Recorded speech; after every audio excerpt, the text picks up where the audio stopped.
Welcome to YOUCANIC. Today here in YOUCANIC we have our 2019 Nissan Sentra with the 1.8 motor. So the Nissan Sentra, we have our check engine light that's come on. It takes longer to start than what we've been used to as we've been driving it around, and also the the warning for a slick the slick road has been on, and also the accident warning light. So sometimes when the check engine light comes on, it'll kick on some other lights. And so we have an OBD2 scanner hooked up to be able to read what the code is and to see if it's something simple that we can replace. So we have the YOUCAN one hooked up. This diagnostic scanner reads the ECU codes, and that's its main function. So we're going to go into diagnostic, and it's communicating with the ECU. We're going to ask this there. It says that we have the check engine light's on, which we know is on. And then we're going to read the code, and we have two codes, which are both the same code, talking about our camshaft position sensor. So it's not, or the crankshaft position sensor. So we have two codes that are talking about the crankshaft position sensor, which is a P0335. We're going to go over how you would replace that crankshaft position sensor. So what's happening is you have a position sensor that has a little magnetic type sensor on the end, and so as the crankshaft goes around each revolution, it tells that where the crank is compared to where the camshaft is, you know. And so we would start with replacing this sensor if that's all. And if we replace this sensor and we're getting bad readings between this and the camshaft one, then you probably have to look to an even heavier diagnosis of if your timing got off somehow. And then you would have to be doing a lot bigger repair.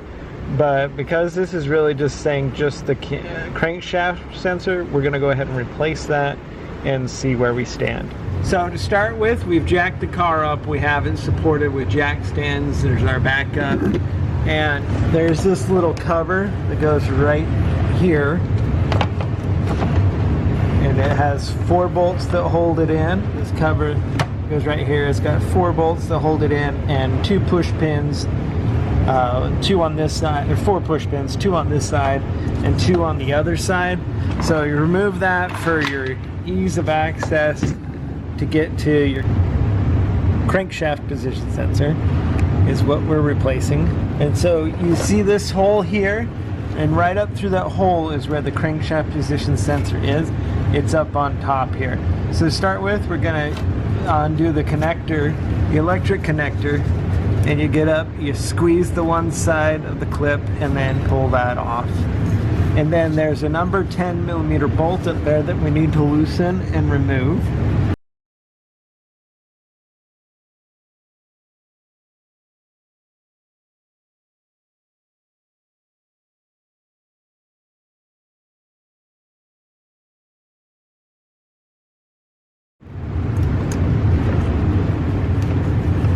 Alright, so the bolt, we've removed it, and then we got to take the sensor, and you're going to need to rock it back and forth to get it to come loose, and then you may need to take a little screwdriver and down into this hole. You can get it hopefully on the back, and then just pop the sensor out. So the crankshaft position sensor right here, we've got it and we've removed it, and we'll go get our new one to put in there. So I got our new crankshaft position sensor. I've gone ahead and put just a little bit of engine oil on the O-ring for it to be able to slide in there and not pinch the O-ring. So the same way we took it out, just kind of, if you rock it in, and we try to get it to go in as straight as we can and not pinch the O-ring on there. Okay, so the sensor is in, it's pressed flush in,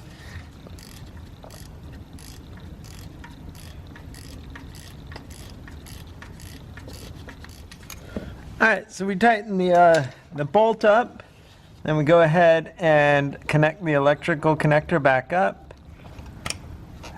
Press it till it clicks in there.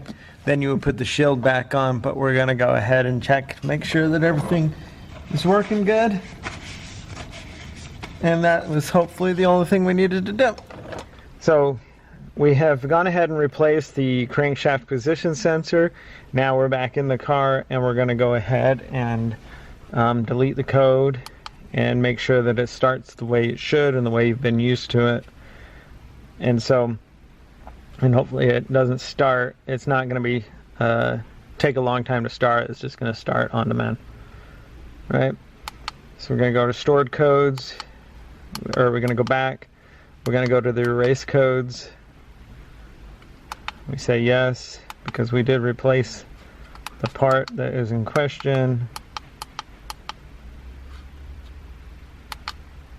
And now we'll go ahead and check that the car starts on demand. See, it now starts very quickly.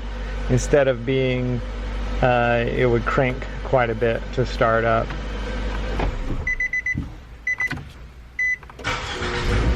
Yep. Just a couple revolutions, it starts right up. Where previous, when that sensor went bad, it was causing the car to take a long time to start. So that's how you replace the crankshaft position sensor on your 2019 Nissan Sentra with the 1.8 motor. Thanks for watching YOUCANIC, where you can be the mechanic.